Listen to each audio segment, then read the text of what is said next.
بہت پہلے جب ہر جگہ بادشاہی حکومت کیا کرتے تھے، ایک مرتبہ ایک بادشاہ اپنے ایک ملازم سردار سے ناراض ہو گیا اور اسے دربار سے نکال دیا اور حکم دیا گیا کہ تم دن رات اپنے گھر میں پڑے رہو، نہ کہیں باہر جا سکتے ہو اور نہ ہی کہیں کام کر سکتے ہو۔ یہ بظاہر معمولی حکم تھا، کیونکہ دن رات گھر میں پڑے رہنا، کچھ کام کاج نہ کرنا اور فارغ وقت گزارنا بہت مشکل ہوتا ہے۔ ویسے بھی ایک آدمی ایک ہی جگہ اور ایک قسم کے لوگوں میں رہتے رہتے گھبرا جاتا ہے اور بہت وحشت ہوتی ہے۔ وقت کاٹنا دوبھر ہو جاتا ہے، چنانچہ اس کے ساتھ بھی ایسی ہی ہوا۔ وہ سارا دن پڑا رہتا اور کوئی کام نہیں کر سکتا تھا۔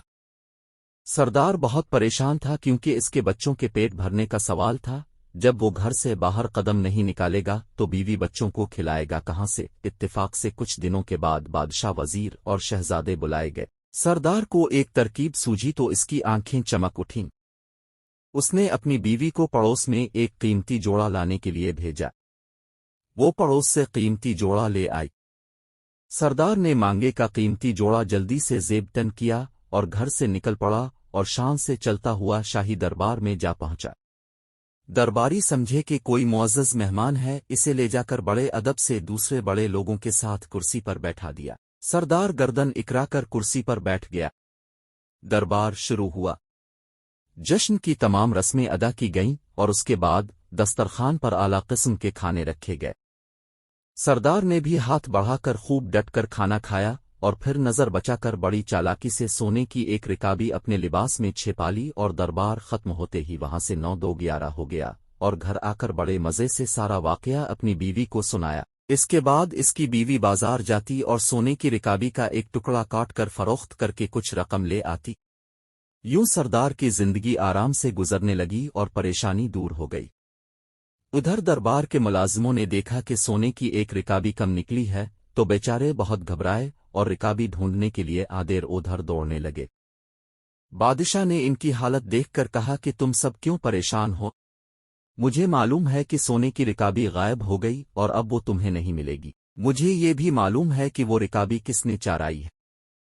اگلے سال پھر جشن ہوا اور دربار مہمانوں سے بھر گیا۔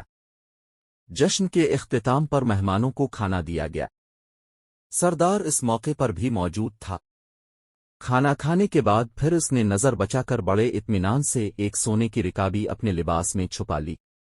دربار ختم ہو تو مہمان جانے لگے تو سردار بھی محل کے دروازے سے باہر نکلنے لگا کہ اچانک بادشاہ سامنے آ گیا۔ بادشاہ کو دیکھ کر وہ بہت سٹپٹا اور گھبرا کر ادھر ادھر دیکھنے لگا۔ بادشاہ نے ہاتھ بڑھا کر اس کا ہاتھ پکڑ اور کہا کہ پچھلے سال کی رکابی ختم ہو گئی، جو پھر ایک اور رکابی لے جانا چاہتے ہو؟ یہ سنتے ہی سردار کے ہوش اڑ گئے اور خوف کے مارے کانپنے لگا۔ آخر کار بادشاہ کے قدموں پر گر پڑا اور کہنے لگا، حضور کے حکم کی تعمیل میں مجھے میرے گھر میں بند کر دیا گیا تھا۔ کئی مہینوں تک پریشان اور تنگ دست رہا، آخر مجبور ہو کر یہ نازیبہ حرکت کی۔ حضور مجھے معاف کر دیں۔ بادشاہ کچھ دیر سوچتا رہا، پھر کہنے لگا کہ اچھا، ہم نے تمہیں معاف کیا اور تمہاری ملازمت بھی بحال کر دی۔ غلطی ہماری ہی تھی، ہم نے حکم ہی ایسا دیا تھا کہ آدمی بھوک اور تنگدستی سے مجبور ہے کر چوری کرنے پر آمادہ ہو جاتا ہے۔ اگر ہم تمہیں گھر میں قید نہ کرواتے تو شاید تم ایسی حرکت کبھی نہ کرتے۔ جاؤ، اب ایسی حرکت نہ کرنا، چوری بہرحال بری حرکت ہے۔ بادشاہ اور سردار دونوں نے غلطی کی تھی۔ دونوں نے اپنی اپنی غلطی تسلیم کر لی اور ایک دوسرے کا آئندہ کے لیے عبرت حاصل ہو گئی۔